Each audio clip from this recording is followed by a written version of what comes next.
Welcome to our 5-minute Bible study in the School of Prayer. You remember, I hope, from our last session, we read from Colossians chapter 4, where the Apostle Paul said, devote yourselves to prayer. Be watchful, be thankful, pray. We want prayer to be a devotion of our life, and we want our prayer life to be an absolute joy. I'm afraid that for many Christians, they want to pray, but yet they find prayer is more of a duty or an obligation, something they need to do, but not really a joy-filled experience. And so I want to spend these next 3 sessions, which will wrap up our study, talking about how we make prayer a joy and a delight, a longing of our heart. And the first recommendation to have this kind of devotion in prayer, this kind of joy, is that you must in your prayer life actually experience the presence of God. You want in your times of prayer to be an experiential moment in which you know you are with God and you know His presence. So you're not just fulfilling a duty or just performing an obligation, you are actually in the presence of God. Oftentimes in the scripture, when people had powerful encounters with God, they would fall on their face because they were with God.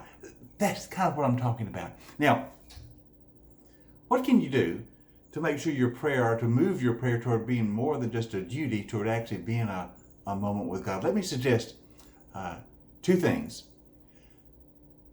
that I would encourage you toward to help you experience God's presence when you're praying.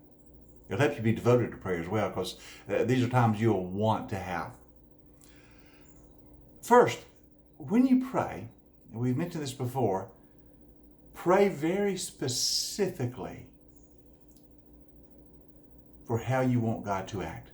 Once you kind of discern what the will of God, be very specific in what you ask of Him, the request you make, the petitions. You see, sometimes our prayers are so vague, we never know if God answers them or not. You know, if your prayer is, well, Lord, make the world a happier place. Well, exactly what does that mean? And how would you know if He answers it? So be very, very specific in your prayers. And then watch and see how God answers them. I guarantee you, as you begin to see God answering the specificity of your prayers, you'll know you're experiencing His presence, and that will greatly increase your joy. When you make that connection between what I prayed for and what God is doing, your joy will grow exponentially.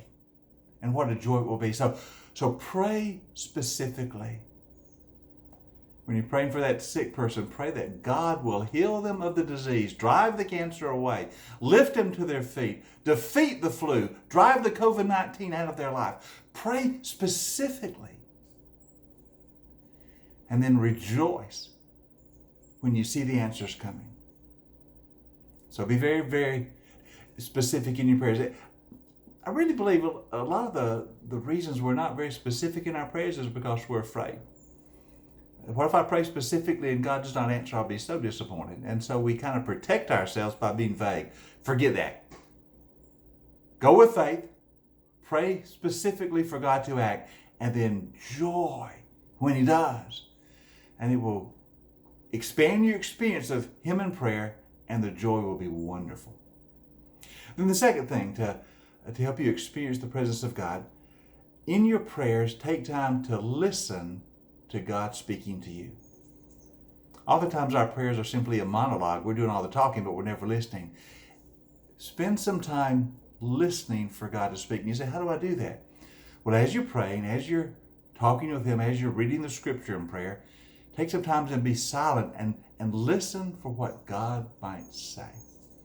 Listen for that whisper of God's Spirit in your heart. Occasionally you'll hear Him with a word of assurance, with the word I'm moving, with the word that I love you, with the word that I'm upholding you. But listen. One of the reasons we don't hear from God is that we never expect to. So in your prayers, and I mean this very seriously, just be very quiet and say, Lord, speak to me. Let me hear what you are saying. And then listen and see what He speaks to your mind. See what he speaks to your spirit. And what joy it will bring to you when you hear the voice of God speaking to you in your heart and in your soul and in your spirit. Now let me caution you, there may be times when you think, well, what if I get it wrong? What if I mistake the voice of God? Well, take that chance. Sometimes when I answer the telephone, I think somebody's talking to me and I call the name and they say, no, that's not me. Sometimes I get it wrong, but I still answer the phone when it rings. Don't be so afraid of making an error or missing what God is saying that you never listen. So experiment with this and just spend some time. Lord, speak to me and let me hear what you're saying. I believe you'll find God speaking to your heart. And when he does, what joy you'll experience. So make part of your prayer listening.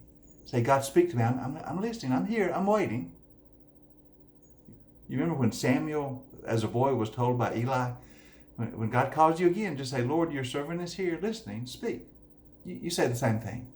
Listen to God. And as he speaks to your heart, your joy will grow. So these are ways you can experience more fully the presence of God. Be very specific in what you ask of him. And as you see his answers, your joy will grow. And listen, in all of your prayer time, listen to see if the voice of God will speak to you. And when you hear him, your joy will explode. These are ways that that prayer becomes more than just a duty and becomes a blessed experience of God's presence. And you'll be devoted to those kind of times. Try it. I think you'll see it's a wonderful thing. Hope you have a great day today. And I hope you have some blessed times of prayer. And I'll see you next time when we talk some more about how we are devoted to the life of prayer.